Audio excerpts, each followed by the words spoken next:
having made it possible, first to be here and also to share with the country where we are in relation to the performance of the grid. I think it's an important point that Sis Nomonde made, that we're on schedule to start on time. Of course, the media houses requested that we start five minutes late to accommodate their technical requirements. So let me just take this opportunity first to express our appreciation to South Africans. We've gone through a very, very difficult 3 days since we got a significant amount of reprieve over the past 21 days. We have been able to sustain a relatively healthy performance of the units, and of course we experienced a significant reduction in the available capacity, I think starting on Thursday, and we had to take measures that are meant to protect the grid, and we went to stage 6 load shedding. So I really want to express our most sincere and profuse apology for having taken you through a very, very difficult stage of intensive load shedding. I'm making this point because first, load shedding is unacceptable. I think that's the first point. The second part is that going to higher stages of load shedding, especially stage 6, should not become the norm. And if anything, that should constitute an extraordinary occurrence. And we are going to make it the case that to the extent that for purposes of protecting the grid, there's a need for us to initiate stage 6 load shedding. I'm going to stand before the country, the public, and apologize profusely. And I'm not in any way suggesting that load shedding is acceptable, but I think the intensity of load shedding that goes beyond stage 4 is something that should become unacceptable, and it's something that to the degree that we can, from a technical point of view, that we are able to avoid it, we will do everything possible to avoid it. And I'm raising this because I know that it would have disrupted life, it would have disrupted businesses, especially those who are operating over the weekends. People would have had activities, and that would have been significantly disrupted. And for that, we want to profusely apologize. And of course, like I said, load shedding of any stage is unacceptable. But there's a few things that we have learned out of this experience.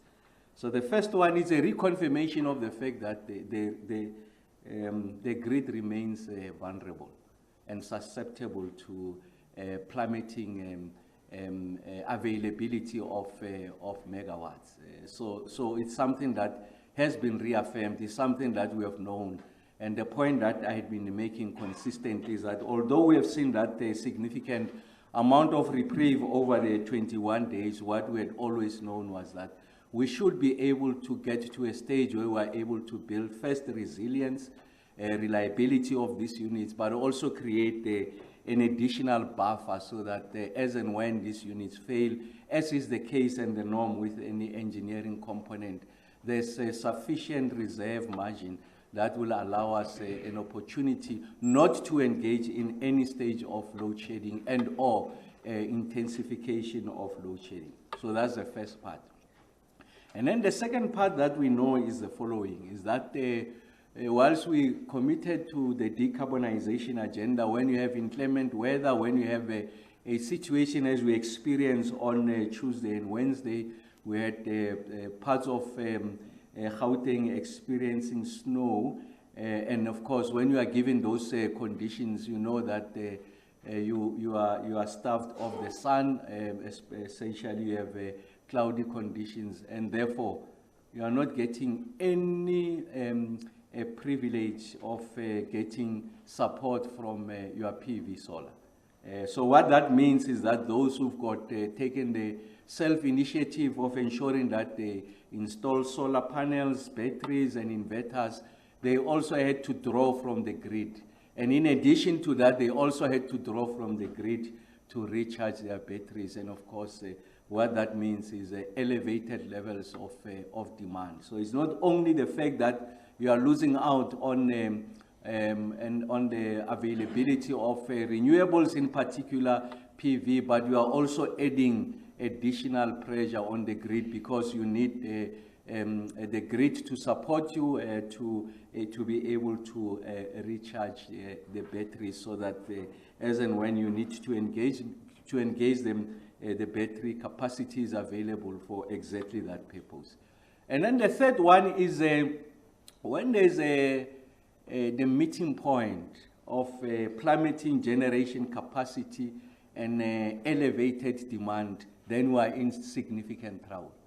And the point I've been making consistently is that when we resolve the load shedding problem, our measure of the degree to which we are able to stand before the public and say load shedding has been resolved has little to do with summer conditions, but it has everything to do with our ability to be able to meet demand that is 34,000 megawatts, which is essentially the peak that we had projected for winter. So we might be going into summer periods. Of course, demand is going to go down. We are expecting that the trend line in relation to the improvement of generation capacity is going to improve. We're expecting additional units to come on stream, and I'll share with you what will be coming on stream in the next few months. And of course, we have been sharing with you is the totality of that which will be available. The question should be asked if that is sufficient to help us to meet the peak demand in winter. And if the answer is no, then you are not out of load shedding. Essentially, load shedding is suspended until a later date, and that later date will come when we go into a winter period. So our task is twofold. So the first one is that in the shortest possible space of time end load shedding, and then make it possible that you are creating additional capacity and buffer so that as we enter the next winter season, you've got sufficient generating capacity to be able to meet those winter conditions. And of course, in the long run, like I said, for us to be able to build resilience and energy sovereignty for the country, we need to create additional generation capacity that is going to meet the projected growth in the country, or support rather the projected growth in the country. So I thought that I must make those points, that there are significant lessons that we have drawn out of this experience, and of course those lessons will be factored into how we are beginning to respond to load shedding going into the future. So very briefly, I'll take you through what has been the experience. So the trend line has been positive over the past 21 days, like I said, on multiple indicators, and I'll take you through those multiple indicators. But what we had seen the past week is that on almost all of those indicators, there's been a reversal, and I'm confident that we are recovering out of that, and I'm sure that we'll share with you that recovery effort. So the first one was the capacity available. So you can see that we started the week at 28,735 megawatts. And of course, the average over that period was about 27,700 megawatts. And in fact, what is more interesting is the 12th of July and also the 13th of July, where we're sitting at 27,000 megawatts, which is, I think, the lowest in the past 21 days or so. And then if you read that together with what I refer to as that PM focus, so you can see that the highest demand that we have had in this period is 32,025 megawatts. And then you can see that it then remained relatively at those levels. So demand went up, and then generation plummeted, and that's what necessitated, if you like, that stage 6 load shedding. And of course, it wasn't helped by the fact that we had not replenished our resources. That's water for pump storage, and also issues around the open cycle gas turbines. Of course, we had depleted those resources. So essentially, that ate into the available capacity. So at the time when we needed it the most, we were not able to draw from those. So what is a big lesson from that? It's a planning question on our side, and it's an issue that we had raised with the ESCOM colleagues. That essentially what those units are meant to do, especially picking station is to come into the picture at the time that they are needed. And of course, we've been running them essentially as base load, and that's what explains the depletion of those resources. So the first one of those indicators that had gone south negative was the availability as a result of lack of planning as it relates to the issues around the open cycle gas turbines, and also how we're able to replenish the water resources. But like I said, it's also a function of the fact that we have been running them essentially as base load, given the intensity of the demand. And of course, the colleagues, I think, they were caught off guard there. They were not able to replenish, and it's something that we're working on. And I really want to commend the team at ESCOM who have been able to recover, and that's why we have gone to lower stages of load shedding. And of course, it's desirable that we go to even lower stages of load shedding. And then on the issues of planned outages, like I said the last time, is that once we have a significant amount of available generating capacity, then that gives you, if you like, an opportunity to take out the units in a planned manner to be able to fix them.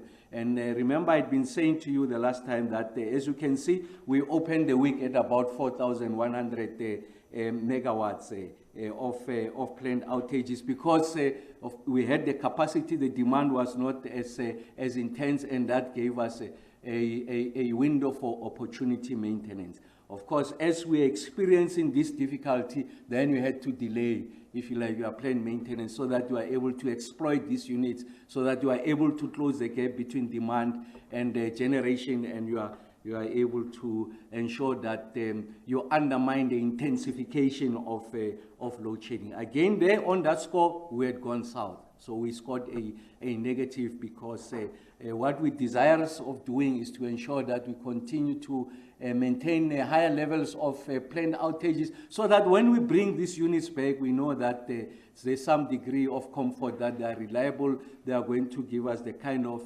efficiency, the output that is desirous, that approximate, if you like, their design capacity.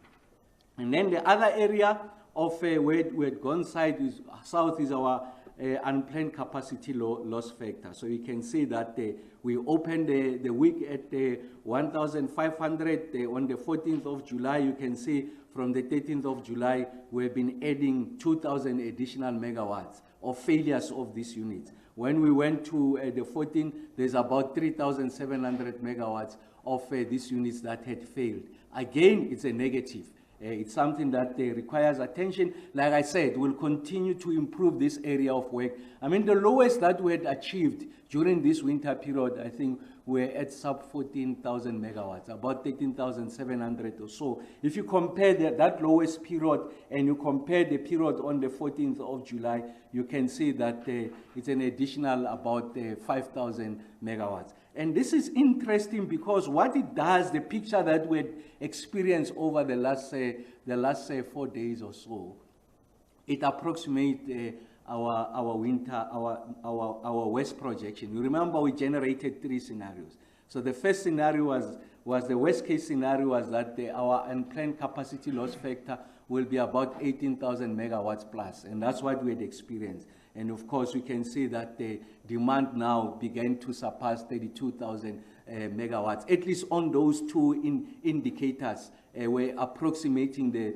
worst case scenario. And of course, we went through the period that we went through. And of course, again, our available capacity also went down. So this is what I refer to as the perfect storm. So we got hit by that perfect storm. Available capacity went down, and then demand went surged up. Perfect storm, and what is the result of perfect storm is the intensification of load shedding, and there are significant lessons that will be drawn out of that, and will continue to ensure that there's some degree of improvement. And I'm very confident on the ability of Mr. Ngumalo, the head of generation, and the team. They are alive to the situation, and of course, they are the first ones who will tell you that collectively we are going to plan better going forward.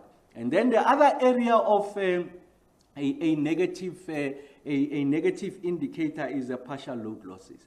So you can see that We're beginning to improve the partial load losses. When we opened the week last time, the 10th, we're at 4,100 megawatts. Now we close at 6,091 megawatts. Over the period of 5 days is about 5,899. Just to recap, partial load losses, the units are generating, but they are not generating at levels of their design capacity. They are at significantly lower capacity. It's different from the unplanned capacity loss factor, the one that I just explained of the 18,000 megawatts. There it's like a car is being parked on the side of the road and you are waiting for a tow truck to take you to the workshop. So it's out of service. You are going to fix it. You don't know how much time you'll need because you don't know what is wrong with that. And that undermines our ability to come back and to bring the units back quicker because it's not planned out of its own volition, just decides to not to give you,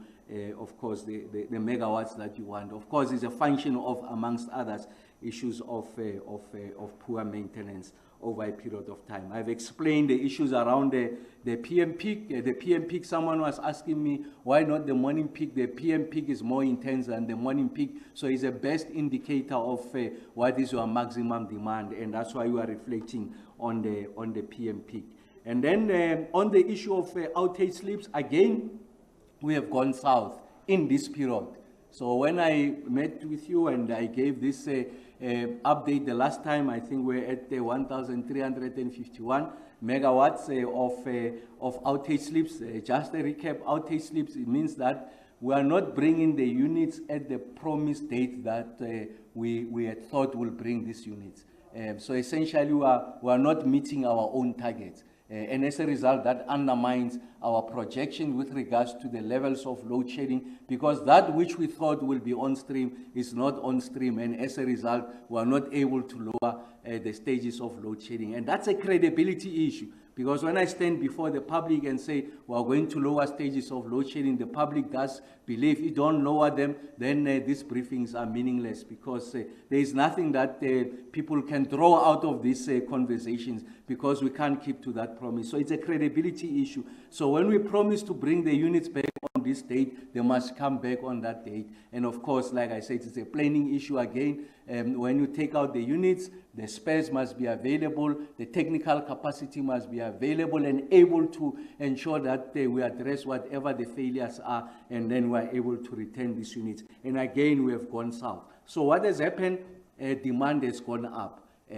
As demand has surged to those higher levels of about 32,000 megawatts, the availability has gone down. The availability has gone down because more units have failed. I've been able to show you that we have added another 3,000 megawatts on the units that have failed. And again, those units that we thought will come back and provide some relief did not come back on time. And that's why you have that 1,863, and that's the perfect storm I'm referring to. And when you have that perfect storm, the only instrument that is left at the disposal of the system operator is to ensure that you intensify load shedding, and that's something that is regrettable. And I'm confident that we are going to continue on this trend line, learn from these lessons, and I'll show you the units that will be coming back on stream. And again, I'm emphasizing the point that it is important that when we say these units are coming back on stream, they do come back on stream, because it's a credibility issue. Otherwise,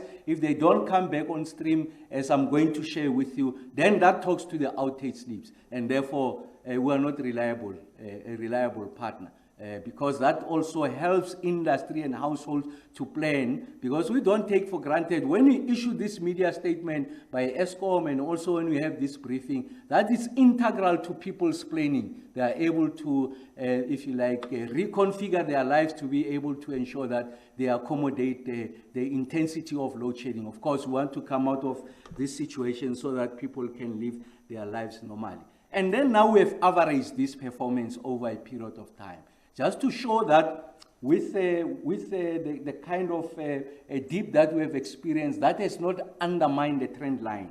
And what is that trend line? You can see that compared to the earlier periods of May, the month of May, we still are better off of course, we have surpassed what that indicator was in relation to the outage sleep. So we are able to indicate to you that even with the partial load losses, we are still better than where we were in May. We are able to indicate to you that also with regards to planned outages, of course, I did say that we had intensified those planned outages because we had over the period an additional capacity, and of course there was a window of opportunity that allows us a space to be able to take the units out at our own volition, and then we're able to return them. And of course, on the average capacity available over that period was still better than where we were in May, but significantly lower than where we were in the last period of June. So we want to go back to that indicator of June, and I did say to the team, when we come back, our measure of performance in relation to the trend line is not against the lowest period in this when we started this effort. It must be measured against what was the best period. And then let's see how we do against that best period. Because that's the best indicator of whether you are able to sustain this trend line or whether that was just a sheer stroke of luck. So it's important that when I go forward, I'll show you now what has been the best week of performance. It has been June, that the week of the 26th to the 30th. And then when we do the relative comparisons, it must be against that best period, so that we have a better appreciation of whether we are able to sustain this performance or whether this is a fluke or, like I said, a stroke of luck. And I did say before that our colleagues are hard at work. I'm more than confident about their ability to address this. And of course, this is another way I can showcase, if you like, what has been the performance. Like I said, the generation capacity is a function of your units failing on their own, which is that unplanned loss capacity loss factor. We want to keep that one down. It's a function also on your partial load losses. We want the units to operate closer to their design capacity. We want to lift that up. And then it's a function of also your outage sleeps. We want the units to come back on the date as promised. If we stick to that date, then it means that we are not defaulting on the outage sleeps. And the aggregation of those then gives you a capacity, your generation capacity. And those are the indicators that we are following to ensure that we are able to improve the situation. For me, it's a busy slide, very technical, but necessary. You remember what I shared with you, that when we go and assess the performance of the generation capacity, really EAF doesn't tell you the whole story. It doesn't tell you the real story, the energy availability factor, because it's an aggregation of the 14 power stations. Of course, you are able to read it better, then you have a better appreciation. But where we are, you need to go a level lower than that. You need to go to a station, and then you need to go to a unit in that station and ask the questions, what are the reasons for failure? So what is common here, which you might not see here, it's something called the boiler tube leaks. So that's the persistent failure that we're experiencing across the entire power station. So it's an area of a technical shortfall that requires our collective attention. Of course, there are a multiplicity of reasons. It has to do sometimes with the quality of coal. You just need to understand what are the operational parameters of those units to really try and understand what the root causes are. And in our conversation with the technical team there at ESCOM is that we must just focus on this thing called boiler tube leaks. And in my other conversation with some of the leading universities in the country, just to try and understand if we can just get people who just study this thing called boiler tube leaks, so that we're able to help the situation going into the future. This is our albatross, this thing called boiler tube leaks. And the majority of the units that had failed, that had gone out, is as a result of boiler tube leaks. But what's the biggest story that is projected here? Is that the units we're expecting that there's 2 units that are going to return to service by the 14th of July. And these units are going to give us 1,305 megawatts. And then we're expecting that between the 15th and the 18th of July, we're going to have 12 units coming back, and that's giving us 5,438. It's a very, very important measure, that. And I was saying to the team that we are going to share with the general public. And of course, when I come back, I'll report on to you on how we're fared against that projection. Because if we miss that 5,439, we don't return the 12 units, we return the units lower than that, it means that the difference is what has gone into the outage slips. And that's a very, very important slide. So we're saying that between the 14th and the 18th, we should come back with about 6,800 megawatts of additional generation capacity. And you can see that is going to boost, if you like, our performance going into the future. So I thought this is very important. And maybe just to share with you on the issues of security, of course, Minister Kgosientsho couldn't join us this morning. There's something very urgent he had to attend to, but I'm simply going to share with you the numbers, because we have been delaying just sharing with you the numbers. On what sits behind the numbers, the technical capacity and the like, I'm sure that at the right moment, when Minister Kgosientsho and the generals are here, they'll be able to share this with you. Remember, I did say the following, that we've got a structure called the National Electricity Crisis Committee, led by DG Baleni and, of course, Mr. Rudy Dix, and it's comprised of about 9 work streams. And work stream number 5 is solely focused on the issues around the security, crime, and safety there at Eskom. So I thought that is important, that at a very high level, an aggregation of what has been happening, because we do get to encounter these questions from time to time. Over the period, the 1st of April 2022 to date, there's 2,147 Eskom cases that have been reported to the South African Police Service. And about 1,586 of these 2,147 are under investigation. And to date, they've made, or since that period of April the 1st, 2022, they've made 126 arrests have been made. So you can see that, of course, it's gradual, but it's meaningful progress that we are making. Just to make the point that in addition to the technical solutions that we are seeking to resolve the issues of Eskom, we are also focused on addressing some of the underlying problems, which has been fraud, corruption, and issues of security at Eskom. And when we thought that we must just lift the kind of work that has been done over that period.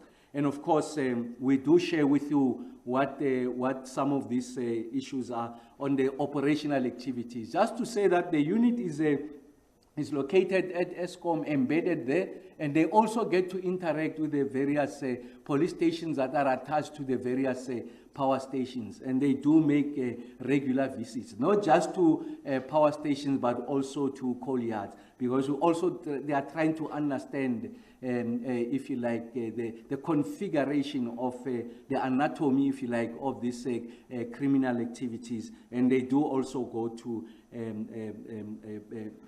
backward of generation. They do go to the source, the coal yards, the number of visits that they've made to power station, but they also go to second-hand dealers, just to ensure that people can account for their activities. And we do elaborate on what has been the activities in relation to that, the issues around the scrap metal dealers and recyclers. You can see that they have visited about 15,043.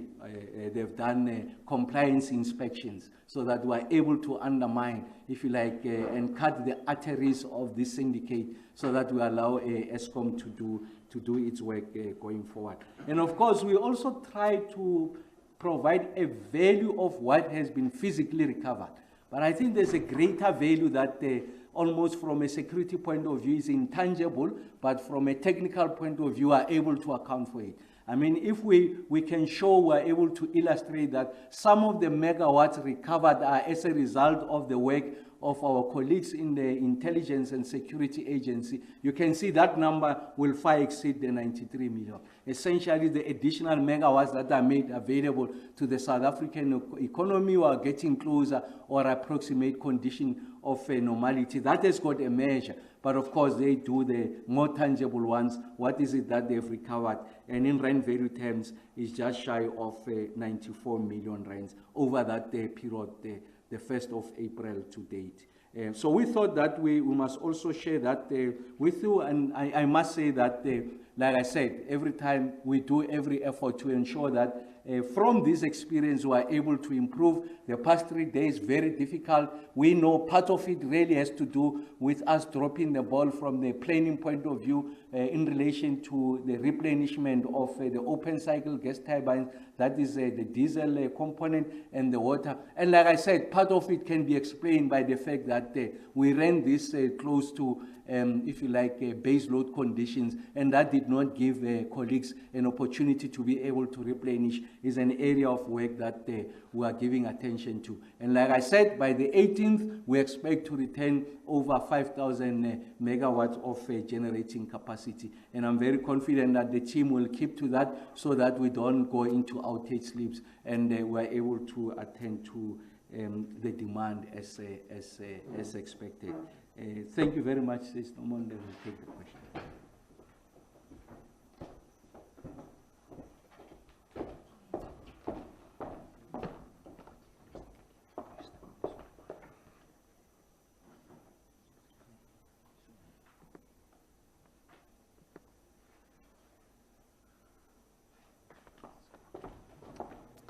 Thank you very much, Honorable Minister.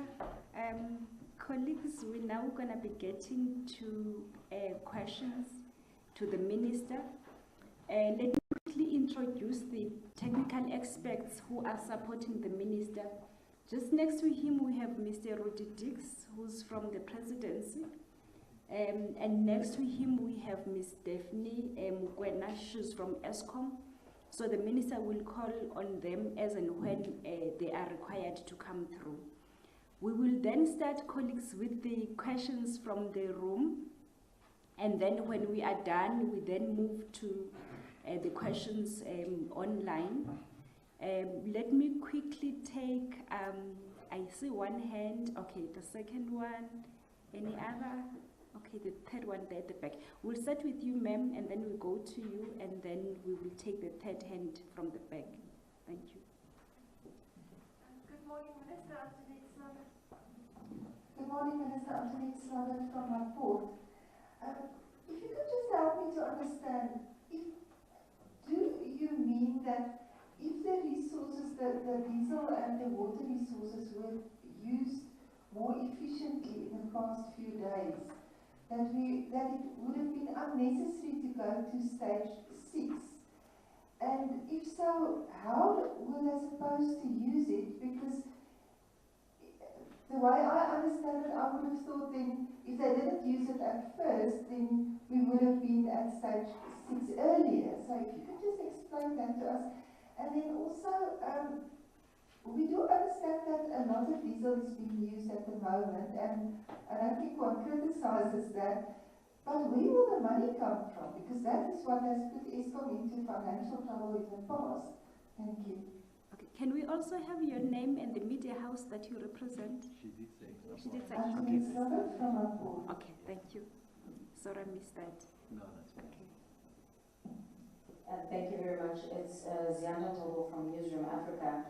Minister, my questions are mainly security related. Unfortunately, your counterpart is here, sorry. But perhaps maybe ESCOM can enlighten me. What about, there seems to be a lot of complaints from citizens related to scams related to solar panels. Is there an education drive that's underway? People are still struggling even to know what's the right kind of inverter to buy, etc. And then the soldiers that were deployed to power stations, has that yielded any results? Are there any tangibles that you're able to share in this regard? Thank you. Thank you.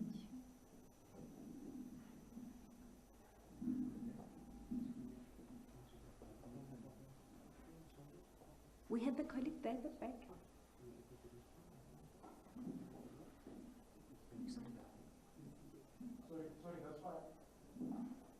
Sorry, that's fine. It's Peter from KFM. That's the same question that my colleague just asked now regarding the SADF. Thank you. Thank you, Susan. Any other colleagues in the room? All right. I think you can take us through the online questions.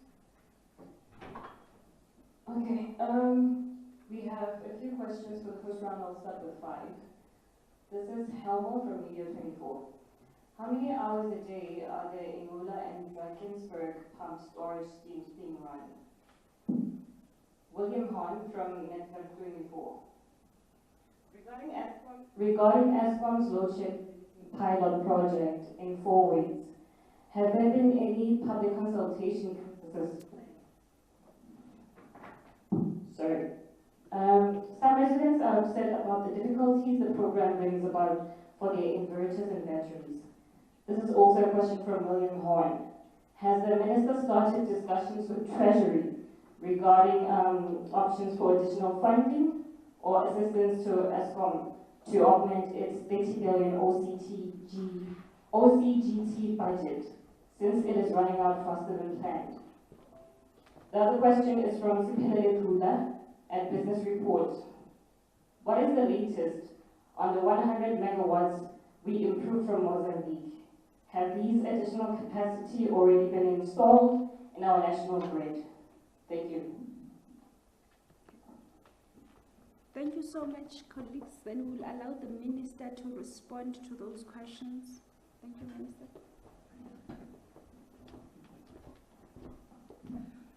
Thank you very much, colleagues, for those questions. I think Becky is on the line from Eskom. I don't know how we connect to.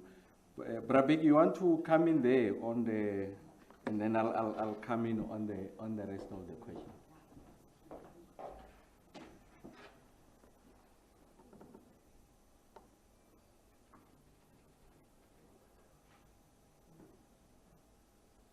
Good morning, Honorable Minister and Media. Honorable Minister, I couldn't get some of the questions clearly, but the one that maybe I can start with is the one with regard to, let me talk to the issue of the utilization of the reserve, which is pump storages and the OCGTs.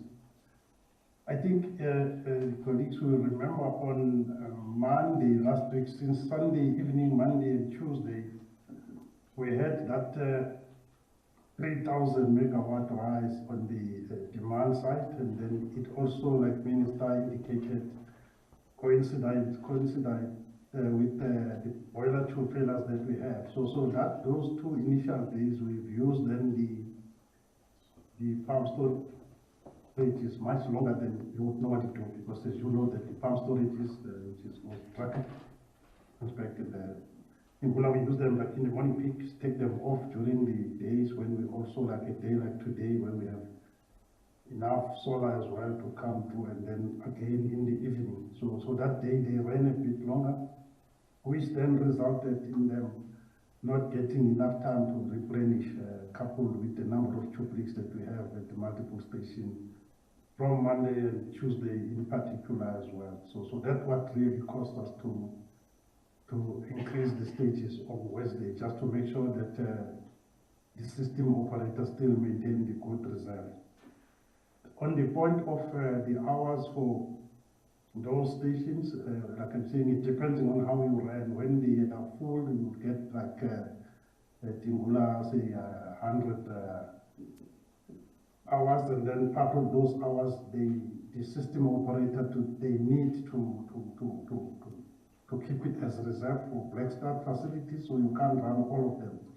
So once it gets to below certain hours, then the system operator then will start to preserve them until we've recovered. Like we have indicated towards the end of the week that the plan was to recover by the weekend, and when we started to bring the units back as well that were off with the boiler failures, since Saturday and yesterday and up to today, we are continuing to return the unit. But that is really what resulted to the higher utilization of the open cyclical turbine and the pump storage. Thanks, Minister. So some of the questions I couldn't get them clearly, Minister. If someone there can just indicate the one that I need to filter as well, I will do that. Apologies, I couldn't join that side because of other commitment this side as well. Thanks.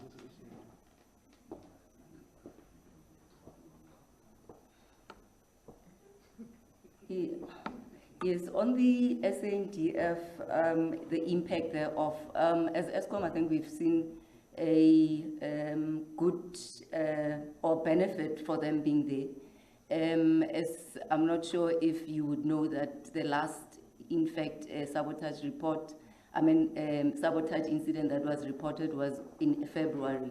So obviously, right now we are experiencing petty crime. Then there were cable stolen. In the last, from the 12th up until the 16th, there's about 3 cable theft incidents that were reported. But obviously, with the SANDF being there, we managed to arrest those perpetrators. Thank you.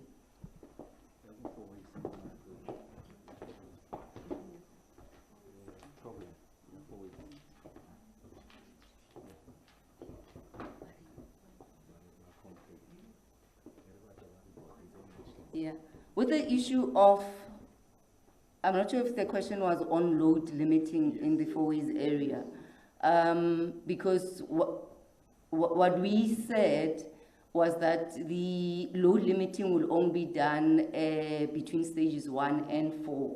And yes, just like any other pilot project, we did experience some teething issues, although our technical teams did go on site to deal with all the teething issues that were reported to us.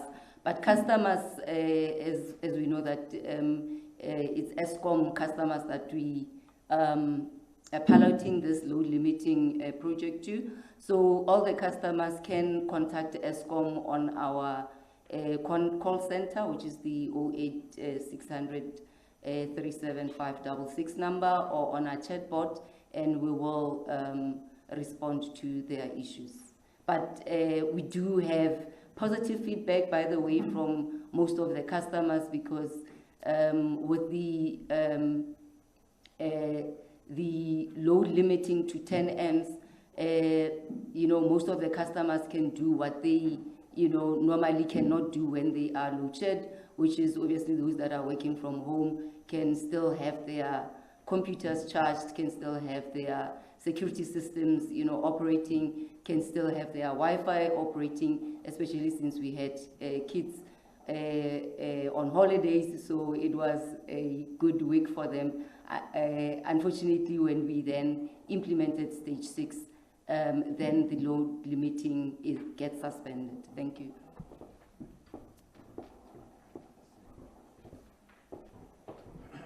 Maybe just to Sianda's question with regards to the possible scams associated with the quality of the solar panels. So what the ministry has initiated is a discussion with the major stakeholders in the state who are responsible for licensing and regulating some of these components that gets to be manufactured and or imported into the country.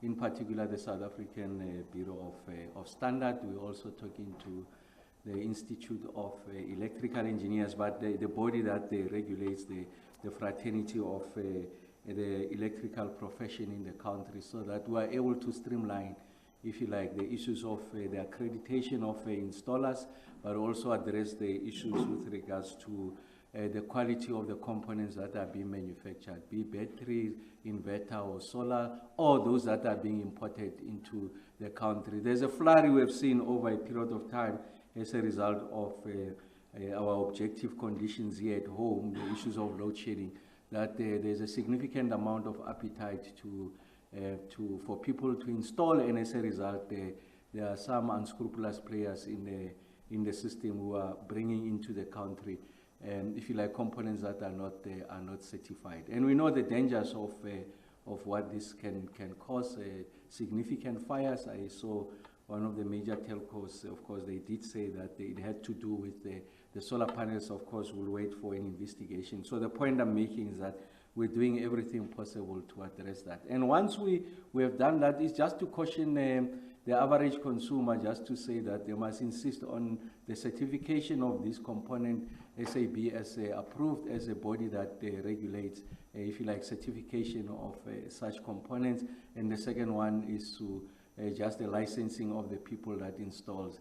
Otherwise, you are exposed, and I'm not sure if your insurance will kick in if that's the case. So we are trying to work with the players in the space, I think, as a ministry. And of course, that is also informed by the fact that I did indicate that we are completing discussions with our peers to run a major program on training of young people, the Department of Labor, for purposes of placement and the payment of these trainees once they have completed. The Department of Science and Technologies, working with Minister Nzimande on designing if you like, modules on how they can be trained, of course, in collaboration with the various TVETs, and then the SETAs will pay them once they're in training, and of course, the Department of Small Business, because some of them, they have to be organized in a manner that they are the ones who will take the responsibility of employing people for the rollout of this program going into the future. The Department of Public Works and Infrastructure will be, I think, unveiling a government-led program on the retrofitting of government buildings to address the efficiency of utilities, that's water and electricity. And on the electricity front, really is around the repurposing or retrofitting these buildings with regards to solar panels. And that's why it's important that we are able to tighten that area of regulation and certification, accreditation, so that we don't run into problems, as Yanda is correctly indicated. Just to Antoinette, in addition to what Becky was saying, so they've been very careful at how they engage the open cycle gas turbine for the very same reasons that you have observed. You have noted, like I did indicate the last time, in that 18% plus tariff increase that NERSA approved for ESCOM, I did indicate they build in 8 billion rands, ring fence 8 billion rands for the purchase of diesel, and in the 254 billion fiscal relief, they ring fence the 22 billion rands for the purchase of diesel.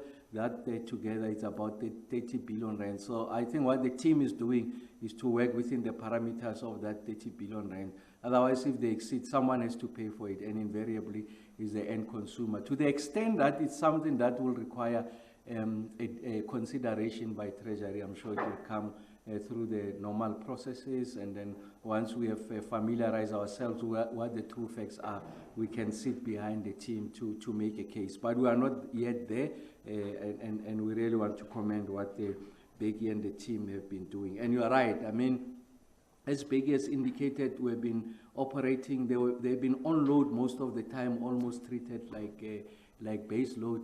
And of course, if they were not engaged earlier, you would have gone to higher stages of load shedding. I think the point that Becky has been making is that there's a need for us to, in how we replenish, if you like, the resources. I think it will require, we can do better, and I think the team is working on that. In the last briefing, I did indicate that through the Newcom process, the private sector is helping us.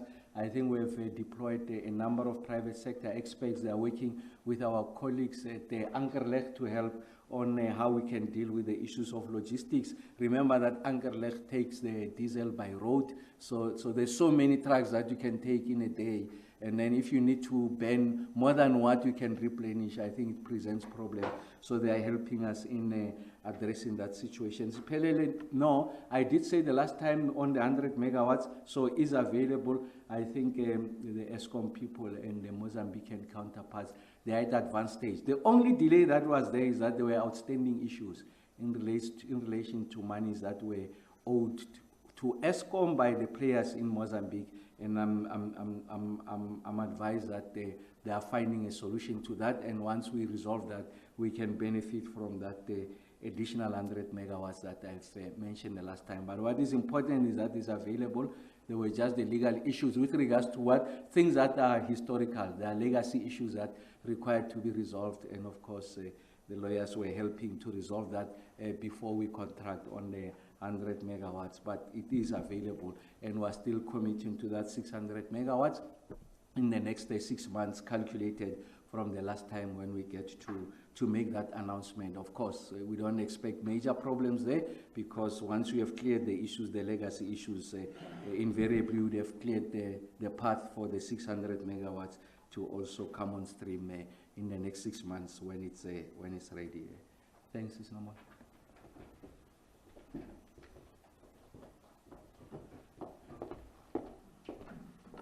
Thank you, Minister. We will now take the last round of hands. I note your hand. Any other colleagues in the room? You can bring the mic this side.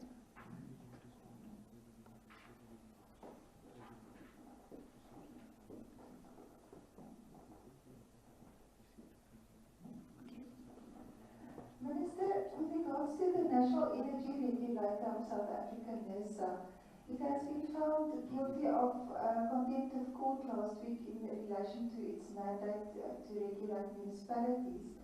And it also now refuses to approve wheeling tariffs in municipalities because it contends that it's not part of their mandate to regulate small-scale embedded generation. It seems as if the